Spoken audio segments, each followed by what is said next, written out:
મેં જસ્ટ હમણાં જ આપણે ગુજરાતી ફિલ્મ ઇન્ડસ્ટ્રીના જે અભિનેત્રી છે ને શ્રદ્ધાબેન ડાંગર એની સ્ટોરી જોઈ. તો એમાં એમણે એવું કીધું કે રાજકોટવાળાને કંઈક પ્રોબ્લેમ છે ગુજરાતી ઇન્ડસ્ટ્રી કે ગુજરાતી ફિલ્મોથી, ખબર નહીં શું પ્રોબ્લેમ છે. કારણ કે ત્યાં લોકો ફિલ્મ જોવા ઓછા જતા છે અથવા તો કલેક્શન સપોર્ટ ને આ બધું થોડું ઘણું ઓછું હોય છે. એટલે એમણે કારણો જાણવા માટે સ્ટોરી મૂકી કે શું કારણો છે, રાજકોટવાળા હોય એ લોકો કારણો જણાવો. પછી જણાવ્યા પણ હશે.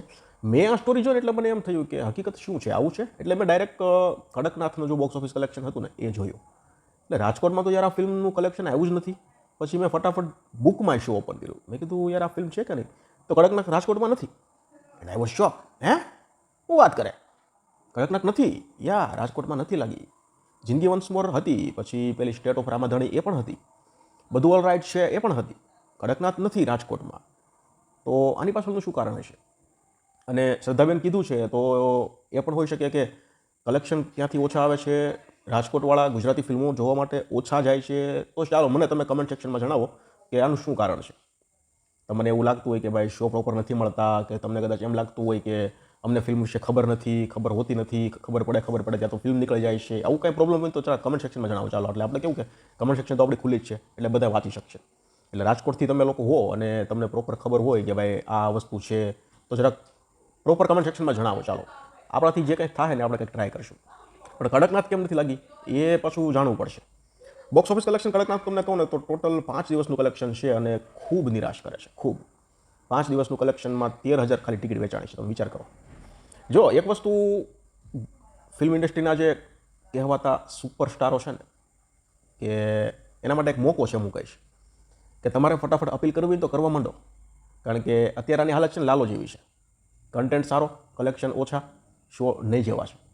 ભાઈ સારું, આમાં કંઈ નક્કી ન કહેવાય. જો લાલોનું જેમ ઉપડી જાય 10મા દિવસે, 12મા દિવસે, 15મા દિવસે, તો પછી તમારે પાસે વિડીયો બનાવવા પડશે કે હું તમને અપીલ કરું છું અને મારા તરફથી એટલી ટિકિટ ને ફલાણું એ વિડીયો પછી બનાવો ને એની કરતાં અત્યારે બનાવી નાખાય એટલે ફાયદામાં રહેવી.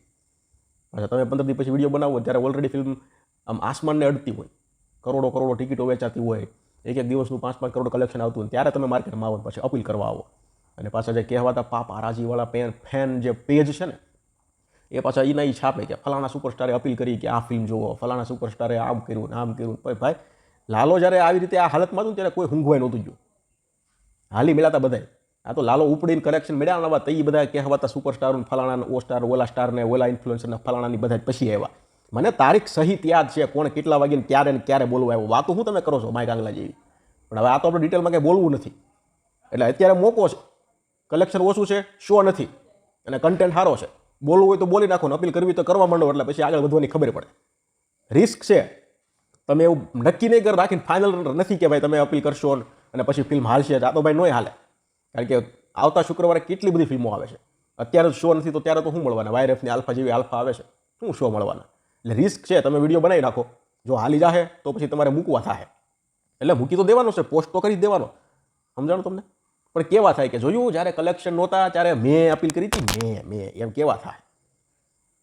એટલે સારો એવો કન્ટેન્ટ છે, થાય તો સપોર્ટ કરો. હા, ઘણા લોકોએ સ્ટોરી મૂકી છે, પણ જેવો આમ ઝોમ લાલા વખતે લોકોમાં હતું ને ઇન્ડસ્ટ્રીમાં કે અમારો એક પરિવાર છે અને અમને ખુશી છે ને, એવું અત્યારે દેખાતું નથી કોઈ. અમને આમાં મને ન દેખાડું.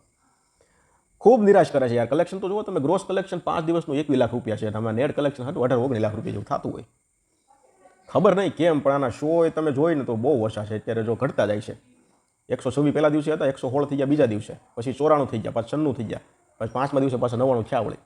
એટલે શો બહુ ઓછા છે. ઓક્યુપન્સી ત્રીજા દિવસે રવિવાર હારી હતી 25% જેટલી, પછી અત્યારે 5મા દિવસે વળી 17% જેવી છે.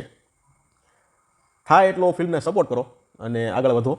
બાકી જો આ ફિલ્મ ભવિષ્યમાં ઉપડશે ત્યારે બધાય આવશે જોવો કરીને અપીલ કરવાવાળા અપીલ કરશે. પણ એ ક્યારે ખબર છે? ફિલ્મ ઉપડી જાય પછી ઓલા પાછા પેજવાળા આવશે માર્કેટમાં કે જોયું કે અમારા સુપરસ્ટારે અપીલ કરી ફિલ્મ જોવાની. ભાઈ હવે તમે રહેવા ગયો નહીં ભાઈ, ભૂંડા લાગો છો. હવે જોઈ લીધું મને કહો, હાલો કમેન્ટ સેક્શનમાં કેવી છે.